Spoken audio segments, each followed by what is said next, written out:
ৰাজনৈতিক দলে এতিয়াৰ পৰা জিলা পঞ্চায়ত আৰু আঞ্চলিক পঞ্চায়তত নিৰ্বাচন খেলিব পাৰিব।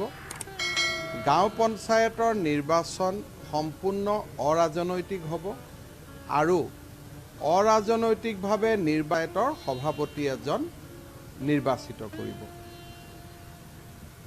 ইয়াৰ লগে লগে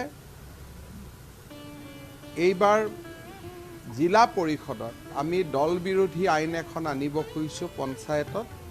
অৰ্থাৎ 50 জন সদস্যই যেতিয়ালৈকে দল ত্যাগ কৰি তেতিয়ালৈকে জিলা পৰিষদৰ কোনো সদস্যই দল ত্যাগ কৰিলে সদস্যৰ পদ খাৰিজ হ'ব। জিলা পৰিষদৰ ব্যয়ৰ হিচাপ এতিয়াৰ পৰা একাউণ্টেণ্ট জেনেৰেল অৱ ইণ্ডিয়াই কৰিব, যি স্বচ্ছতা ক্ষেত্ৰত এটা অসমৰ পঞ্চায়তী ৰাজ আইন এখন ক'বলৈ গ'লে মাইলৰ খুঁটা হিচাপে চিহ্নিত হ'ব।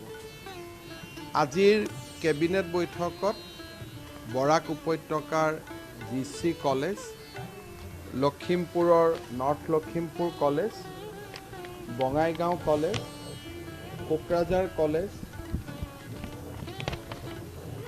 আৰু JB কলেজ, এই আটাইবোৰ কলেজক আমি পূৰ্বতে কৰা ঘোষণা অনুসৰি বিশেষকৈ শিৱসাগৰ কলেজক শিৱসাগৰ ইউনিভাৰ্চিটি, কোকৰাঝাৰ গভৰ্ণমেণ্ট কলেজক কোকৰাঝাৰ বিশ্ববিদ্যালয়, নগাঁও কলেজক নগাঁও বিশ্ববিদ্যালয়, জগন্নাথ বৰুৱা কলেজক জগন্নাথ বৰুৱা বিশ্ববিদ্যালয়, নৰ্থ লখিমপুৰ কলেজক নৰ্থ লখিমপুৰ ষ্টেট ইউনিভাৰ্চিটিলৈ, গুৰুচৰণ কলেজক গুৰুচৰণ বিশ্ববিদ্যালয়লৈ আৰু বঙাইগাঁও কলেজক আমি ইউনিভাৰ্চিটি অৱ বঙাইগাঁওলৈ আগবঢ়াই লৈ যাবৰ বাবে সিদ্ধান্ত কৰিছোঁ। ইয়াৰে কোকৰাঝাৰৰ যিখন আইন ডিচেম্বৰ মাহত অসম বিধানসভাৰ এখন অধিৱেশন কোকৰাঝাৰত অনুষ্ঠিত হ'ব, তাতে আমি উপস্থাপন কৰিম। আন বিশ্ববিদ্যালয়সমূহৰ আইন বিধানসভাতে উপস্থাপন হ'ব। ইয়াৰ উপৰিও আজি আমাৰ কেবিনেটে এটা ঐতিহাসিক সিদ্ধান্ত লৈছে যে অসমৰ পৰা ডিষ্টাৰ্ব এৰিয়া এক্ট আৰু arm force special power act সম্পূৰ্ণৰূপে প্ৰত্যাহাৰ কৰাৰ বাবে ভাৰত চৰকাৰক অনুৰোধ জনাবলৈ ৰাজ্যৰ কেবিনেটে সিদ্ধান্ত লৈছে। আপোনালোকে জানে যে দীৰ্ঘ সময় ধৰি 1990 চনৰ পৰা অসমত ডিষ্টাৰ্ব এৰিয়া এক্ট আছিলে।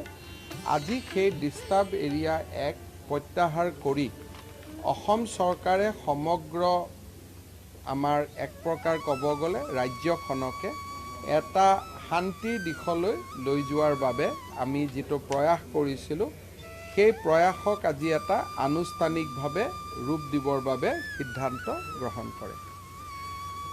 আজি আন এটা ঐতিহাসিক সিদ্ধান্ত অনুসৰি কেবিনেটে ৰাজ্যখনত 79টা মহকুমা অথবা উপজিলা গঠন কৰে। এই উপজিলাসমূহ বিধানসভাৰ সমষ্টিসমূহে উপজিলা হ'ব।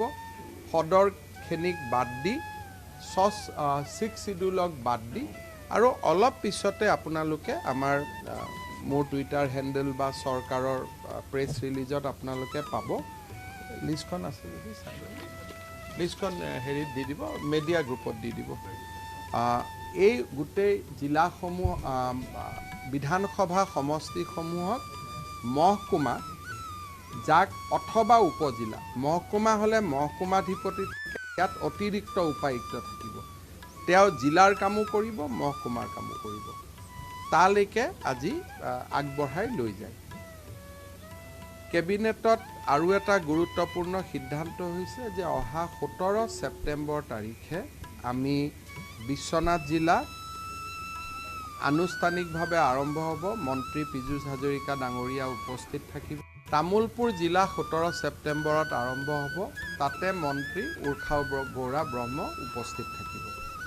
বজালী জিলা গঠনৰ বাবে হোৱা বিবাদৰ পৰিপ্ৰেক্ষিতত বৰপেটা সত্ৰৰ পৃষ্ঠপোষকতাত এই বিবাদ নিৰাময়ৰ বাবে আমি 30 দিন সময় লৈছোঁ। গতিকে বজালী জিলা নিৰ্মাণ দুৰ্গা পূজাৰ আগত হ'ব, কিন্তু তথাপিতো আৰু 12টা বা 13টা দিন আমি অপেক্ষা কৰিব লাগিব। পাৱাৰৰ যিটো সিচুৱেশ্যন তাৰ আমি সেই ক্ষেত্ৰত খুব সচেতন অহাকালি ৰাতিপুৱা 11 বজাত মই আজি নতুন দিল্লীলৈ যাম নিশা 11:45 বজাৰ ইণ্ডিগো ফ্লাইটত অহাকালি ৰাতিপুৱা মই ভাৰত চৰকাৰৰ শক্তি মন্ত্ৰীক সাক্ষাৎ কৰিম আমি ভাৰত চৰকাৰৰ পৰা সামগ্ৰিক পৰিস্থিতি